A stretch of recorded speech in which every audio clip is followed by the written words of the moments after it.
Alright, so episode 10. Like last week, I'm going to start with, the last couple weeks, I'm going to start with the least screen time to the most screen time. And we got a brief shot of Cinta still watching Marva's home, waiting for Andor to come back. Waiting for Cassian to come back. And we see these women with what I guess is a doctor,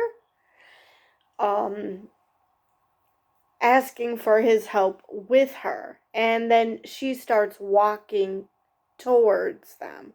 So I don't know. Obviously, she knows what Andor looks like. Well, wait a minute.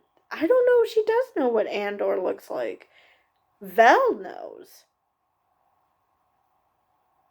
Wait a minute, did they show a picture of him to Vel? Now I don't remember. But anyway, she looks very stern and walking towards the group. So, God knows what ends up happening there. The next one, and this is where things start to get interesting. So, Mon Mothma meets up with this loan shark. Drago, I think is his name. But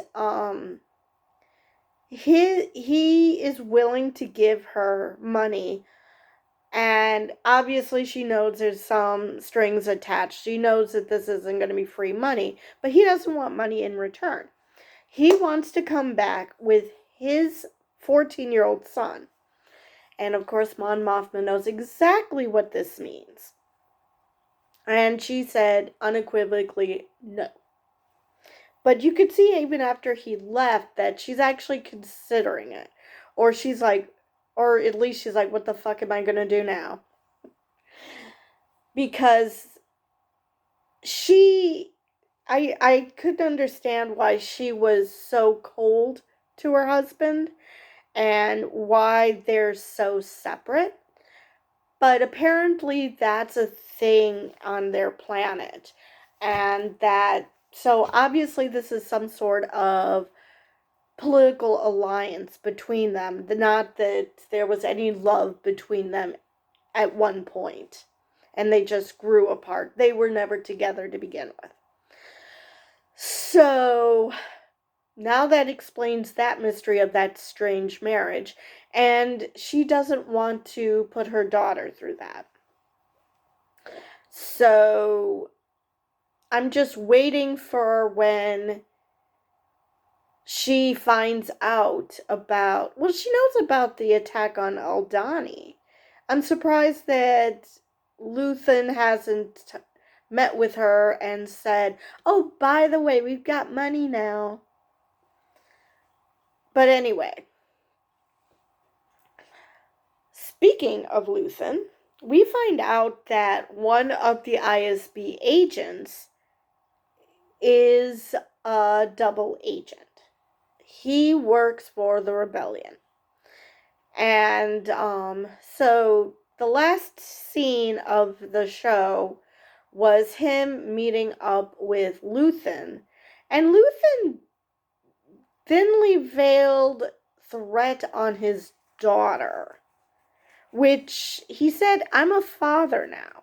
So obviously this is just an infant. I realize that he's trying really hard to put a rebellion together, and I get that it's hard work and you want to keep people and you don't want this guy who is in the ISB anyway to turn on what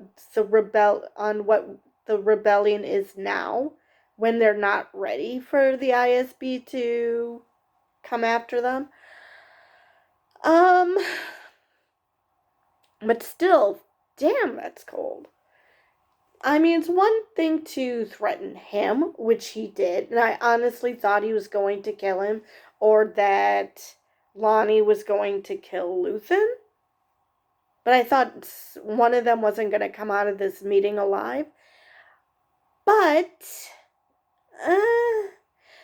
so he does tell him what happened with the ISB, which is that they kidnapped the pilot of Kruger's men and are just using it as bait to lure the rebellion, because Dedra is convinced that a rebellion is forming, which she's right, but Luthen said, no, she's barking up the wrong tree. Let her do what she wants. And he's like, oh, so you had nothing to do with Eldani? Oh, no, I didn't. And I was like, why are you so secretive about... I know that at this point, the right hand doesn't know what the left is doing with the rebellion, because there's all these different factions, but why aren't you telling your own informant? But then I watched Emergency Awesome's video, and it makes sense.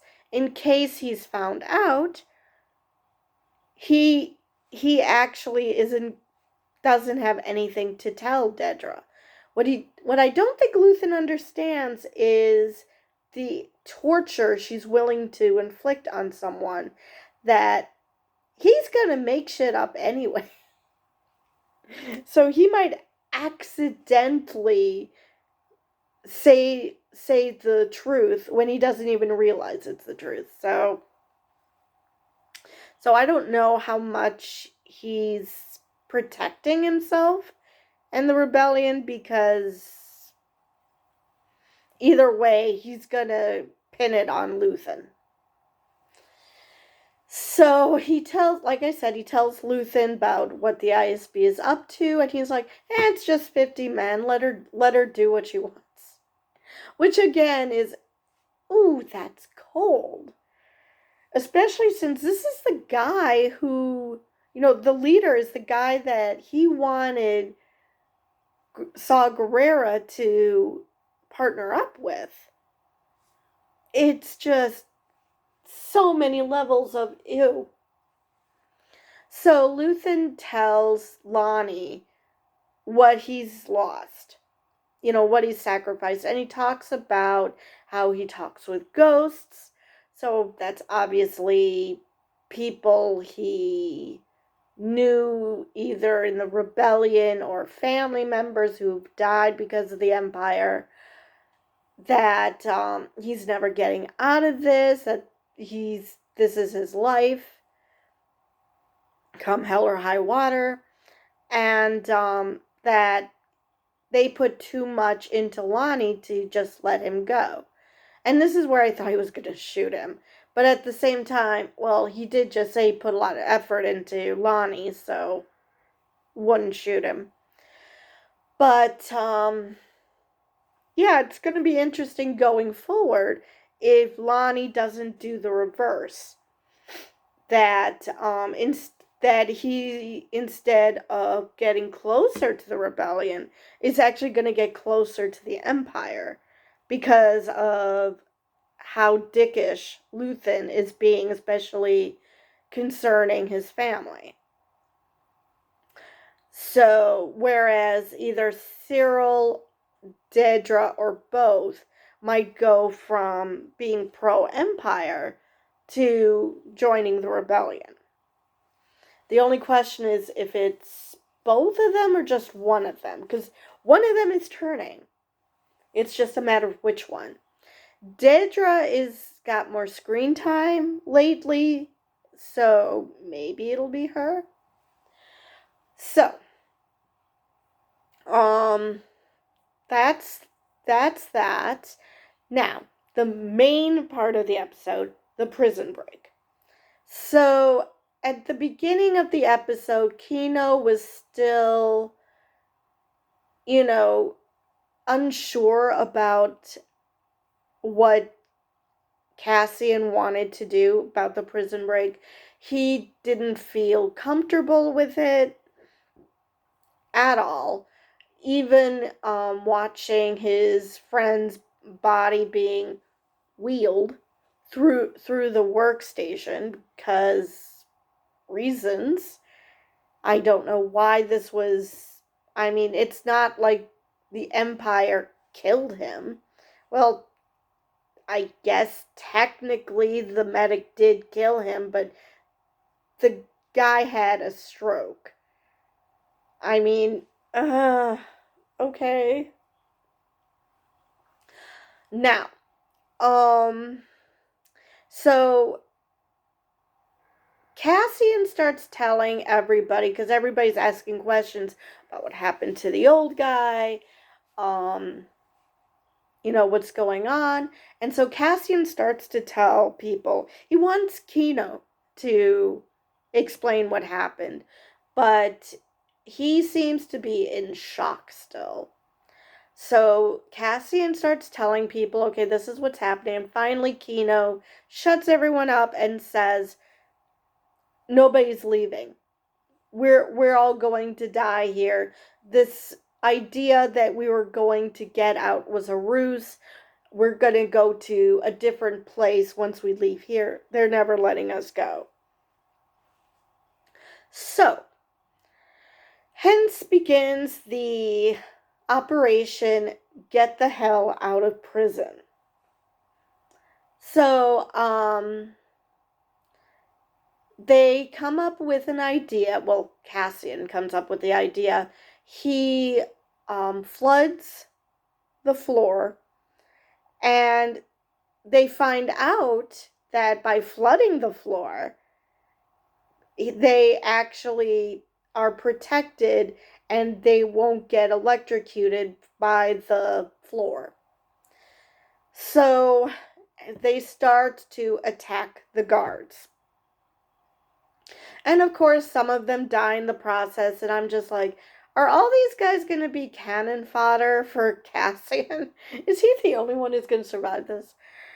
But,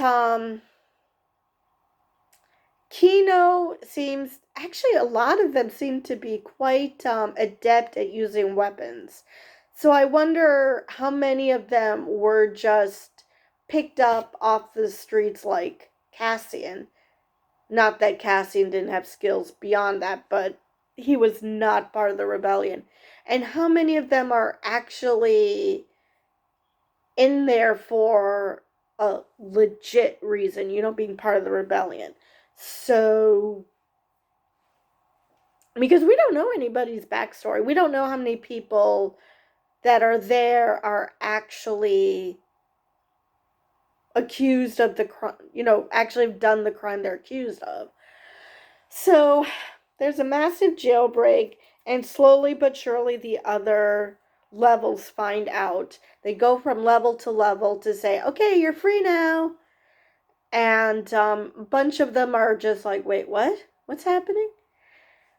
So they finally get to the control center, Kino and Cassian. And